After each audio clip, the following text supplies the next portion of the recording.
Salut à tous, j'espère que vous allez bien et aujourd'hui je vais vous parler d'un sujet qui m'a quelque peu intrigué. En 1954, Holtz et Miller réalisent une étude sur des rats pour comprendre un phénomène assez particulier qui se passe dans le cerveau. Pour cette étude, une électrode est implantée dans le cerveau d'un rat. Pour pouvoir l'activer, le rat doit appuyer sur un levier, ce qui va enclencher une décharge qui va venir stimuler la zone du cerveau. Cette zone du cerveau, c'est la zone du plaisir. Le rat ressent une sensation positive. À chaque fois que le rat va appuyer sur le levier, une décharge lui sera envoyée. Il va donc rapidement assimiler cette action à du bonheur et finir par se stimuler sans s'arrêter. Les résultats étaient même au-delà des attentes des scientifiques.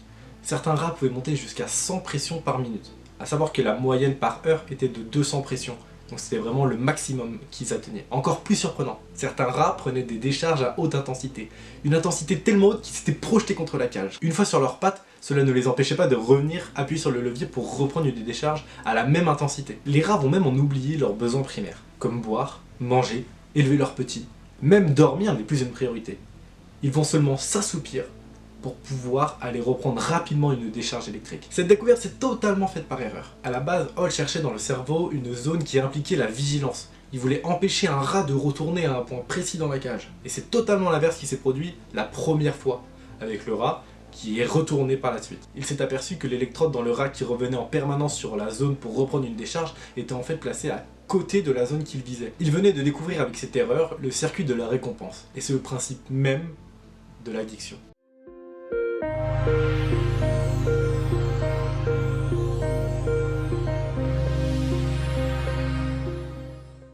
A titre personnel, je pense être pas mal dépendant de mon smartphone.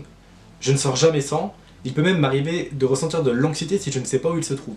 Donc je vais me mettre à le chercher un peu partout, même si ce n'est pas du tout la priorité sur le moment. Bon, par contre, il ne faut pas abuser. Quand je suis chez moi et que je sais où il se trouve, même s'il n'est pas à côté de moi, je ne ressens pas forcément le besoin de l'avoir avec moi en permanence. Dans une autre situation, si je suis seul et que je dois attendre pour je ne sais quelle raison, je vais instinctivement prendre mon téléphone pour pouvoir pallier à cette sensation de solitude, pour pas me ressentir tout seul. Alors qu'à l'inverse, si jamais je suis accompagné, bon bah je vais pas avoir ce besoin, je vais juste parler avec la personne avec qui je suis. Il me permet de remplacer une sensation négative où je me sens exclu ou isolé alors que ce n'est pas vraiment le cas, par une sensation d'appartenance, vu que je me sens en contact avec les gens. Ce n'est donc pas une addiction pathologique, mais c'est quand même une dépendance excessive.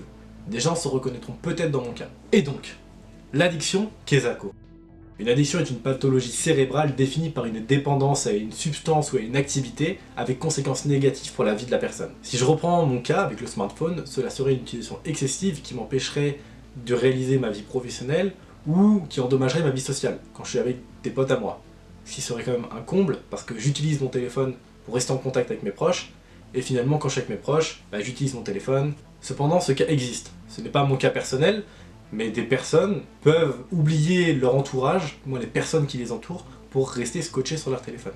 Il y a différentes addictions possibles qui ont leurs propres effets avec des conséquences négatives particulières. Cependant, malgré les différences de chacune des dépendances, l'addiction a sensiblement une ressemblance pour chacune d'entre elles. Ce qui permet de l'identifier comme une maladie neurologique bien précise, même si ce n'est pas vraiment le cas dans notre société aujourd'hui. Contrairement à ce que l'on pense, l'addiction n'est pas une faiblesse ou un manque de volonté de la part de la personne dépendante. L'addiction se résume à l'incapacité pour la personne d'arrêter de consommer la substance ou la pratique alors qu'elle est consciente des conséquences négatives que cela apporte sur sa vie. Cela modifie le comportement de la personne en amenant de la compulsivité et un manque de raisonnement de la part de celle-ci. Les substances et les comportements addictifs provoquent un changement immédiat sur la perception, l'humeur et le comportement à des échelles différentes. La dépendance sera alors plus ou moins rapide et sévère suivant la puissance des effets. On va donc parler d'addiction psychoactive quand la personne va utiliser un produit et d'addiction comportementale quand la personne va pratiquer une activité. Dans les substances psychoactives, on va retrouver deux grandes catégories. Premièrement, la catégorie légale, en France ou du moins avec le tabac et l'alcool, et secondement, la catégorie illégale avec le cannabis, la cocaïne ou encore l'héroïne. Dans les addictions comportementales, on va retrouver les jeux d'argent qui dans cette catégorie sont celles avec le plus haut pourcentage d'addiction, puis la nourriture, le sexe ou encore les écrans avec mon exemple personnel concernant le smartphone. Il y en a bien évidemment d'autres que je n'ai pas cités. Devient-on addict dès la première fois? La réponse c'est non. Une personne, peu importe qui elle est, ne devient pas addict à la première consommation de la substance ou du comportement. Cependant, le processus varie plus ou moins rapidement avec une augmentation de la fréquence et de la dose de la consommation. Si la personne teste et ne recommence plus jamais après cela, elle n'est pas addicte, même si le produit consommé est dit puissant. Logique. Je vais donc décomposer le processus de l'addiction en 3 étapes pour mieux le comprendre. Première étape, première consommation, première fois, premiers effets. La personne active donc le circuit de la récompense comme vu dans l'expérience avec les rats, mais cette fois-ci avec une substance ou un comportement, et non pas avec une décharge directement dans le cerveau. Elle reçoit donc une dose de plaisir suite à la consommation. Pour le moment, rien de grave, aucune dépendance pour la personne, elle peut ne jamais recommencer. Seconde étape, la personne a décidé de réitérer l'expérience plusieurs fois. Son corps et le circuit du plaisir devient moins réceptif à la même proportion de doses. Les doses et la fréquence augmentent donc. La personne voit ses émotions et son comportement changer. Elle ressent plus d'anxiété et plus d'émotions négatives. Les plaisirs du quotidien perdent en valeur aux yeux de la personne et ne la satisfait plus. La consommation permet de sortir d'un état émotionnel négatif et non plus à prendre du plaisir. Troisième étape, la personne n'est plus capable de s'autoréguler sur sa consommation. Ses prises de décision ou sa capacité à résister à l'envie sont bouleversées. Une fois à ce stade, la personne consomme en ayant conscience des effets dévastateurs que cela a sur sa vie. La force d'arrêter ne suffit plus, et en plus de ça, elle rechute plus facilement. Comme dit précédemment, on ne devient pas addict la première fois, non, mais par le biais d'un chemin plus ou moins long suivant la puissance d'addiction du produit. Attention, oh! Il ne faut pas confondre les trois types d'usage avec le processus de l'addiction. Il y a également trois types d'usages différents. Tout d'abord, l'usage récréatif. La consommation est ponctuelle, voire festive, avec des quantités restreintes. Par exemple, une petite bière lors d'un apéro, un petit verre de vin lors d'un repas, ou même un petit joint occasionnel. Cela peut même être le cas avec des drogues dites dures, comme la cocaïne ou l'ecstasy, tant que cela ne dérive pas sur de l'addiction. Ce type d'usage, même restreint, peut avoir des conséquences négatives. Cela peut affecter les comportements et faire entrer les personnes dans un état second. Ils peuvent se mettre à dire des injures, voire même à devenir violents, perdre le contrôle. Cela peut même être plus grave si ces personnes-là prennent le volant. Deuxièmement, l'usage excessif. Dans ce cas-là, la consommation est plus régulière avec des quantités plus importantes. Cet usage devient plus dangereux pour la personne. Cela entraîne des modifications du système cérébral liées à la substance ou à l'activité. La personne doit, pour retrouver un état dit normal, reconsommer pour éviter de rentrer dans une sensation de manque. La santé mentale et physique des personnes se dégrade. Pour terminer, l'usage pathologique. La consommation n'est plus du tout contrôlée par la personne, alors qu'elle-même a conscience des effets négatifs que cela a sur sa vie et sur celle de son entourage, elle a besoin de sa dose fréquemment. La personne voit son libre arbitre affecté. Cela peut l'amener à s'exclure elle-même de relations sociales, lui apporter de nombreuses maladies, voire même la mort dans le pire des cas. Bon ok, on a compris ce que c'était une addiction. Mais concrètement, qu'est-ce qui se passe en nous? Qu'est-ce qui fait que l'on perd le contrôle de notre corps et de nos pensées? Je vous ai présenté l'étude qui a découvert le circuit de la récompense au sein de notre cerveau. On va comprendre ce qui s'y passe plus précisément pour comprendre plus facilement l'addiction, car le mécanisme neurobiologique de l'addiction se rapproche très fortement du circuit de la récompense. Le circuit de récompense, c'est ce qui nous permet de réaliser des actions qui nous paraissent banales quotidiennement, mais qui nous permet également de survivre biologiquement, c'est-à-dire la survie de l'espèce et pas d'un seul individu. Des activités comme boire, manger, respirer ou encore même se reproduire. Les addictions viennent chambouler tout ce mécanisme, avec la multiplication de la sensation de plaisir, avec des effets externes, ou alors la mauvaise régulation du système de récompense. Quand les deux sont réunis, on appelle ça de l'addiction. Le système de récompense comprend trois grandes parties principales pour son fonctionnement. Dans un premier temps, on retrouve l'aire tegmentale ventrale, autrement appelée ATV. Elle informe du niveau de satisfaction de nos besoins primaires. Dans cette partie, on retrouve les neurones à dopamine. La dopamine, aussi appelée DA, est un neurotransmetteur qui permet la communication au sein du système nerveux, et l'une de celles qui influe directement sur le comportement, celui du plaisir. La stimulation par une substance psychoactive ou une activité entraîne une libération de la dopamine dans le noyau accubain et le cortex préfrontal. Justement, la deuxième zone, c'est le noyau accubain, autrement appelé ENA. C'est lui qui transmet l'info dans les trois régions du cerveau suivantes. Celle qui évalue la valeur émotionnelle d'un événement, l'amygdale, la mémorisation des souvenirs d'une expérience, l'hippocampe, et la recherche du plaisir, insula. Puis pour terminer, la troisième grande partie qui est le cortex préfrontal. Lui, il sert à juger la motivation, la prise des décisions, la planification et la mise en place des comportements adaptés aux situations rencontrées. Sous addiction, cette partie est dysfonctionnante, et la personne est incapable d'empêcher la recherche du renouvellement de la prise de la substance ou de l'activité. Dans une situation normale, l'ATV va libérer une dose de dopamine en quantité suffisante pendant un court instant pour nous procurer une petite dose de plaisir, comme lorsque l'on se nourrit.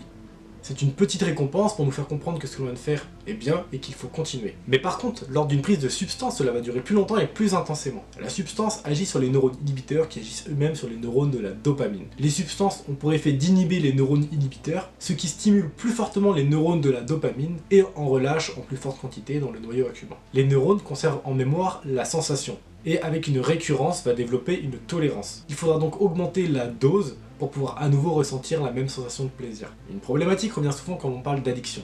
Cela concerne le rapport de chaque personne avec cette maladie. Sommes-nous vraiment tous égaux face à l'addiction? La réponse à cette problématique est non.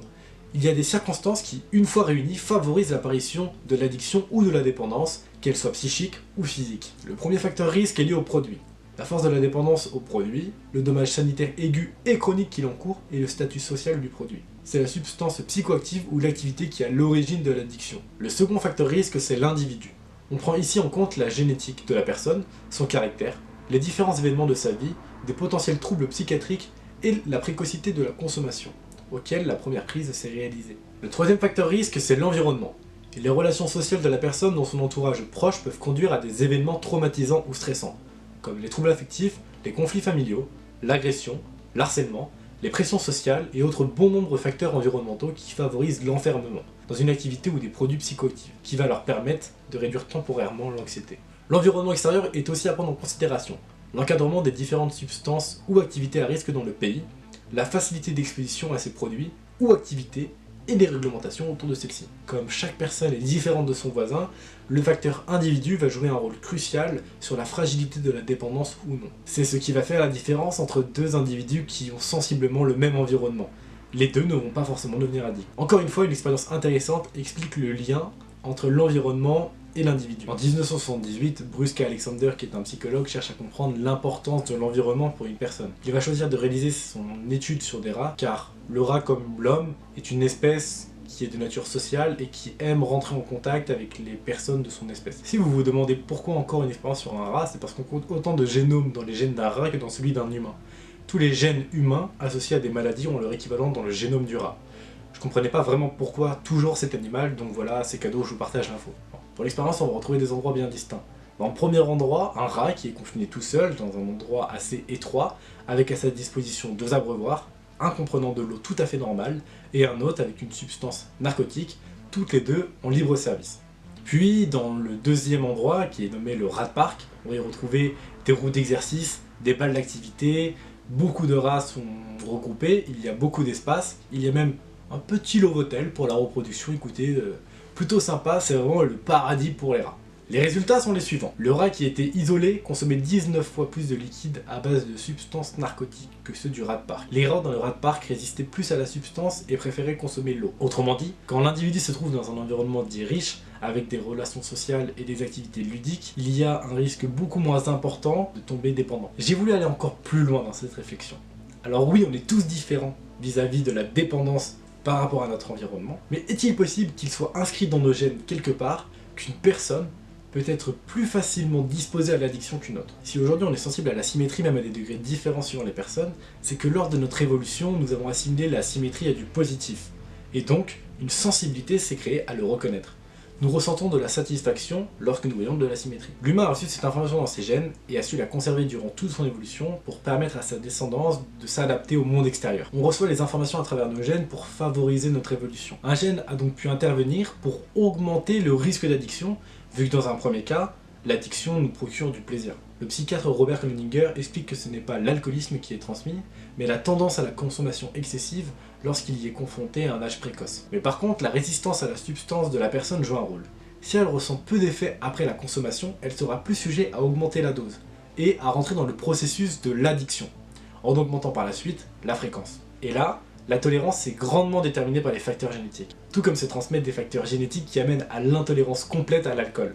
Par exemple en faisant ressentir des vertiges, voire même en amenant la personne jusqu'à un malaise, ceci étant lié à des enzymes peu efficaces. Avec ces différentes recherches, on n'affirme pas du tout qu'un gène est présent pour repérer si une personne va être plus sensible ou non à un comportement addict. Mais ces facteurs génétiques apportent une résistance accrue à certaines substances, ce qui le permettrait, en augmentant la dose et la fréquence, pour enfin ressentir les sensations procurées. Une dépendance peut facilement s'installer dans ce cas. L'ensemble des études laisse penser que les dépendances à des substances ou à des activités répétées de façon incontrôlée pourraient également être impactées par notre patrimoine génétique. Bon, maintenant parlons un peu des risques que l'addiction encourt, même si on les a déjà un peu abordés. Les addicts vont rencontrer différents risques lors du processus de l'addiction. À court terme, après la consommation, ils vont ressentir une perte de contrôle, une désinhibition pouvant aller jusqu'à l'overdose, voire au coma éthylique suivant la substance. Concernant les risques au quotidien, il va y avoir un envahissement complet et prendre une place très importante dans la vie de la personne. et rentrer en confrontation avec sa vie professionnelle et sa vie personnelle. L'isolement est un des risques les plus encourus. La perte d'emploi et la déscolarisation sont également des risques à prendre en compte qui reviennent très fréquemment. La consommation chronique apporte des modifications sur le comportement. La personne sera plus impulsive et risque de subir des pertes de la mémoire ou de l'attention, et des modifications de son humeur. Elle sera plus enclin à l'anxiété. Puis on vient sur des risques plus importants, comme des cancers ou des maladies cardiovasculaires ou cognitives. Comme beaucoup de maladies, il existe un traitement pour l'addiction. Je vais essayer de vous le décrire au mieux, mais attention, je ne suis pas médecin. Pour toute personne qui souhaiterait se renseigner, je vous conseille quand même d'aller voir un spécialiste adapté qui vous recommandera le meilleur traitement suivant l'addiction. Le premier élément à prendre en compte pour accompagner une personne qui est atteinte d'addiction, c'est le sevrage de celle-ci. Donc l'arrêt total de la consommation ou de la pratique. Il existe des traitements de substitution pour aider le sevrage de différentes substances psychoactives. Les médicaments dits addictolytiques sont présents pour réduire la consommation à la dépendance. Les personnes peuvent également compter sur un soutien psychosocial pour permettre leur réinsertion plus facilement. En plus de ça, une psychothérapie est plus régulièrement indispensable, suivant l'addiction et la personne.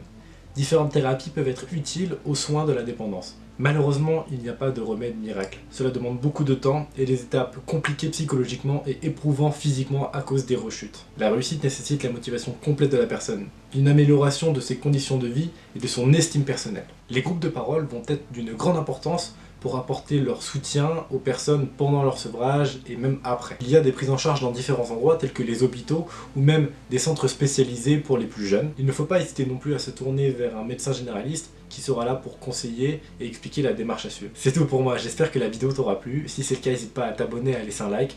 On se retrouve très bientôt pour un autre sujet qui aura piqué ma curiosité. Sur ce, je vous dis ciao.